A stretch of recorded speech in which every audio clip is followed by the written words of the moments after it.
Isa sa mga paboritong sudan sa mga Bisaya, ang humba Bisaya. Labaw na sa mga Dabawin nyo. So this is Jomos TV, the foodie adventure of Davao City. Sa karon na video, sabayi ko ninyo atong lutuon ang akong version. Mas pinasaya o may mamas humba Bisaya. Kini na dish, grabe ka popular gyud no. Kunya daghan kayo klase-klaseng version.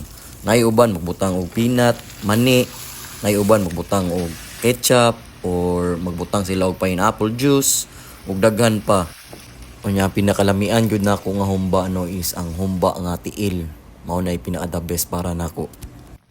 Kining humba present gyud permi labaw magpiesta sa mga bukid-bukid, dili gyud siya mawala.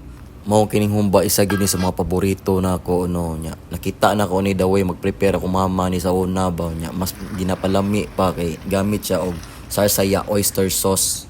Maong nagluto dayon ko aning humba kay nag-crave ko